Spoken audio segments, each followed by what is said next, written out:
Hello students, कैसे हैं आप। आज का टॉपिक है हमारा gold leaf electroscope. Gold leaf electroscope को हम लोग है ना शॉर्ट में क्या बोलते हैं, GLE। आप सोच रहे होंगे ये क्या होता है। तो गोल्ड लीफ इलेक्ट्रोस्कोप बेसिकली क्या है, एक इंस्ट्रूमेंट है। क्या है? एक इंस्ट्रूमेंट है जो कि जनरली हमारे फिजिक्स लैब में अवेलेबल रहता है। तो जब भी कोई इंस्ट्रूमेंट होता है उसके कुछ अपने यूजेस भी होते हैं। तो गोल्ड लीफ इलेक्ट्रोस्कोप के केस में बात करें तो इसके मेजर ना 2 यूज होने वाले हैं। तो पहला यूज क्या है? पहला यूज है इसका detection of electric charge in given body.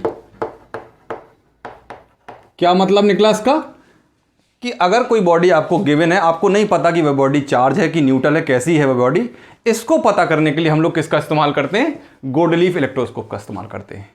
ठीक है ना। दूसरे यूज की बात करें तो दूसरा यूज है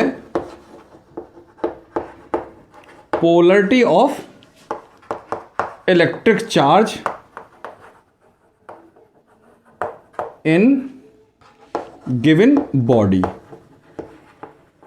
ठीक है ना। तो पहले में क्या पता किया कि उस बॉडी में चार्ज है कि नहीं है। अब दूसरे में क्या पता कर रहे हैं कि उस जो भी चार्ज है उसकी क्या पोलरिटी है। इसको अगर समझे तो पोलरिटी का मतलब होता है, तो हमारे पास 2 तरह के चार्ज होते हैं, एक प्लस चार्ज और एक नेगेटिव चार्ज। तो पॉजिटिव चार्ज है उस बॉडी के अंदर, है ना, या उस बॉडी के अंदर क्या है, नेगेटिव चार्ज है। तो इसको भी हम लोग है ना डिटेक्ट है ना पता कर पाते हैं कि बॉडी में पॉजिटिव चार्ज है या नेगेटिव चार्ज है। तो गोल्ड लीफ के मेजरली 2 यूजेस हो गए, एक तो detection of electric charge in a given body और दूसरा हो गया polarity of electric charge in a given body. इन दोनों के अलग अलग तरीके हैं, है ना, कि हम कैसे इनको है ना यूज करेंगे। उसको यूज करने के पहले हम लोग है ना पता करते हैं इसके, बात करते हैं इसके कंस्ट्रक्शन पर। किस पे बात करते हैं? कंस्ट्रक्शन पे। कंस्ट्रक्शन को समझने के लिए देखिए मैंने यहां पर एक फिगर बना रखा है ना। एक जार है, उस पर एक डिस्क लगी हुई है, मेटल रॉड है और कुछ गोल्ड है ना, गोल्ड लीफ की फॉइल है। तो इसके केस में देखते हैं, सबसे टॉप पे देखिए क्या है, एक मेटल डिस्क लगी हुई है। मेटल डिस्क जो है ना, एक रॉड से कनेक्टेड है, जो भी किसकी है, मेटल की ही रॉड है। और उस मेटल रॉड से गोल्ड की कुछ 2 पत्तियां है ना ऐसे डाइवर्ज करके ऐसे प्लेस कराया गया हुआ है। ठीक है ना। अब इस जार को, जो कि ग्लास का जार है, हमने यहां पर एक इसमें कैप लगा रखा है, जो कि किसका बना हुआ है, कॉर्क का या रबर का। आप पूछेंगे कि क्यों लगा रखा है। तो बाहर की सराउंडिंग से ये है ना जार है ना, जो भी इंस्ट्रूमेंट है वो इफेक्ट ना हो, उसके लिए हमने इसको ऐसा कर रखा है। गोल्ड लीफ के अपोजिट में देखें तो हमने टिन फॉइल भी यहां पर पेस्ट कर रखी है। और इस पूरे सेटअप को, इस पूरे है ना ग्लास जार को हमने एक वुडन का बेस है उस पर प्लेस करा रखा है। तो कुल मिला के ये हमारा हो गया कंस्ट्रक्शन। इसमें एक बहुत इंपॉर्टेंट क्वेश्चन पूछा जाता है इस टॉपिक में कि how we increase the sensitivity of a GLE, कि GLE की हम लोग सेंसिटिविटी कैसे इंक्रीज कर सकते हैं। तो सेंसिटिविटी इंक्रीज करने के लिए देखिए हम लोग सेंसिटिविटी, तो पहला क्या है कि हम लोग टिन फॉइल को जो पेस्ट की गई है क्या करते हैं, ग्राउंड कर देते हैं। इसको ग्राउंड करने से क्या फायदा हो गया कि जो भी फ्री चार्ज है ना, जो सराउंडिंग का कोई भी फ्री चार्ज जो कि है ना जार पर आ जाता है, वो डिस्टर्ब कर सकता है हमारी प्रोसेस को। तो हम उस फ्री चार्ज को क्या कर लेते हैं, with the help of ground discharge कर लेते हैं। तो इससे हमारी क्या बढ़ गई, GLE की सेंसिटिविटी बढ़ जाती है। एक दूसरा काम हम क्या करते हैं, तो दूसरा काम हम करते हैं क्या कि जो हमने जो भी मेटल ले रखा है और उससे क्या बना रखी है, लीफ बना रखी है।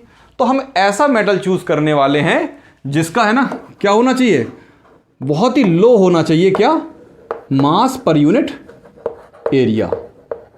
कुल मिला के जो भी लीफ है वो बहुत पतली होनी वाली चाहिए, बहुत पतली होनी चाहिए। इस केस में हमने गोल्ड को इस्तेमाल किया है ना। कई बार ये भी पूछा जाता है कि है ना why we use the gold in the GLE। तो उसका आंसर है कि गोल्ड को है ना हम लोग पीट पीट कर बहुत पतली शीट में कन्वर्ट कर सकते हैं। तो मेटल की एक प्रॉपर्टी होती है जिसको बोलते हैं मेलिएबिलिटी, है ना। तो जब भी किसी भी मेटल को हम लोग पीट पीट के बहुत थिन शीट में कन्वर्ट कर सकते हैं, दैट इज कॉल्ड मेलिएबिलिटी। तो गोल्ड के केस में ये मेलिएबिलिटी बहुत हाई होती है। हम लोग एल्युमिनियम का भी इस्तेमाल कर सकते हैं, लेकिन इन द है ना गोल्ड के रेफरेंस में बात करेंगे तो उसकी सेंसिटिविटी थोड़ी सी कम हो जाएगी। गोल्ड की ज़्यादा होती है, इसलिए हम लोग गोल्ड का इस्तेमाल करते हैं। क्योंकि अगर किसी बॉडी बहुत कम चार्ज है, तो फिर उसको डिटेक्ट करना है ना कठिन हो जाएगा। तो अच्छा मटेरियल इस्तेमाल करेंगे, है ना, वेरी लेस मास पर यूनिट एरिया का मटेरियल इस्तेमाल करेंगे और बहुत पतली शीट में कन्वर्ट करके इसको इस्तेमाल करेंगे, तो उसकी सेंसिटिविटी बढ़ जाएगी। तो दो तरीके से हम लोग सेंसिटिविटी बढ़ा सकते हैं, by using the tin foil, और सेकेंड वन इज द कि हम लोग मास पर यूनिट एरिया जो भी मेटल यूज किया उसको बहुत कम लें। ठीक है, अब हम लोग बात करते हैं कि हम ना detection of electric charge in a given body कैसे इसको करते हैं।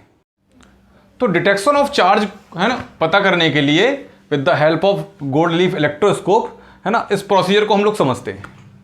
तो देखिए क्या है, ये हमारे पास गिवन है, हमारे पास गोल्ड लीफ इलेक्ट्रोस्कोप है, हमारे पास एक बॉडी है जिसके बारे में हमें नहीं पता कि उसके अंदर चार्ज है कि नहीं है। तो जिस बॉडी को है ना नहीं पता है कि चार्ज है कि नहीं है, हम उस बॉडी को टच कराते हैं, किससे, मेटल डिस्क से टच कराते हैं। तो जैसे ही हम मेटल डिस्क से इसको टच कराते हैं तो इस बॉडी का चार्ज है ना इसके अंदर शेयर हो जाता है। इस केस में मैंने मान लिया कि इस बॉडी में प्लस चार्ज है, तो ये देखिए रॉड भी कैसी चार्ज हो जाएगी, प्लस चार्ज हो जाएगी, ये चार्ज ट्रांसफर हो जाएगा। हमको मालूम है चार्ज की प्रॉपर्टी है कि चार्ज क्या हो जाता है, ट्रांसफर हो जाता है एक बॉडी से दूसरी बॉडी में।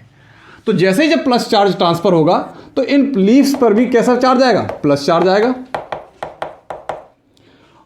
और हमको ये बात पता है कि है ना जो भी लाइक चार्जेस होते हैं वो क्या करते हैं, रिपेल ईच अदर करते हैं, है ना, रिपेल करते हैं। तो देखिए ये वाली पत्ती भी प्लस चार्ज है और इस वाली पत्ती में भी प्लस चार्ज आ गया, तो ये इसका प्लस और इसका प्लस क्या करेंगे, एक दूसरे को रिपेल करेंगे। तो कुल मिला के है ना अगर पत्ती ऐसी थी तो इनका डाइवर्जेंस और बढ़ जाएगा और ज्यादा इनके बीच में गैप आने वाला है। ठीक है ना, तो हमको मालूम चल जाएगा कि है ना बॉडी के अंदर क्या है, चार्ज है।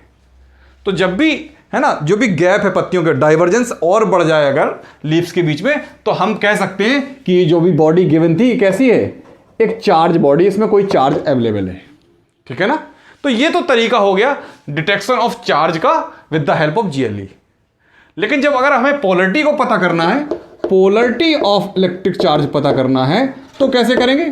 तो उस केस में हम करते क्या है कि जो ये मेटल डिस्क है, तो हम करेंगे क्या कि हम इसको पहले से जो भी नोन चार्ज है उससे इसको चार्ज कर लेंगे। तो सपोज दैट जैसे हमने अभी इस केस में हमने प्लस चार्ज टच किया हुआ है और यह बात हमको पहले से पता है कि हमने इसको प्लस से टच किया हुआ है। ठीक है, तो इस पत्तियों के बीच में क्या आ गया, प्लस चार्ज आ गया और ये क्या कर रही है, एक दूसरे को रिपेल कर रही है। फिर हम क्या करते हैं, इस जो बॉडी है, जो गिवन बॉडी थी जिसके बारे में हमें पता था, हम उसको क्या करें, हटा देंगे। और एक जो अननोन बॉडी है जिस पर हमें ये पता करना है कि कौन सा चार्ज है, उसको हम लाएंगे।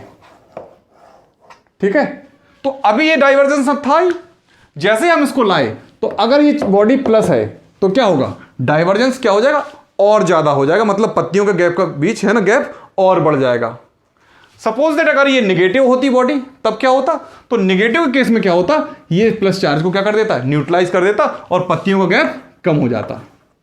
तो कुल मिला के पोलरिटी को पता करने के लिए हम लोग मेटल डिस्क को टच कर देते हैं एक ऐसी चार्ज बॉडी से जिसके बारे में हमको पहले से पता है। तो अगर प्लस से किया है तो अगर जो भी गिवन बॉडी है और उसको प्लस से करेंगे तो डाइवर्जेंस और बढ़ेगा। तो आप कह सकते हैं जो भी बॉडी आई है नेक्स्ट वो कैसी है, प्लस है। अगर आपने नेगेटिव ले रखा है तो डाइवर्जेंस क्या हो जाएगा, कम हो जाएगा। क्यों, क्योंकि इनके बीच का चार्ज कम हो जाएगा, चार्ज कम होगा तो फोर्स भी कम लगेगा। तो आप कह सकते हैं कि जो अब बॉडी हमने टच की है वो कैसी है, नेगेटिव है। तो इस तरीके से हम लोग है ना डिटेक्शन ऑफ चार्ज भी कर सकते हैं with the help of GLE, और पोलरिटी के बारे में भी बता सकते हैं कि है ना कोई बॉडी जो भी गिवन है उसके अंदर प्लस है कि माइनस है। ठीक है, थैंक यू।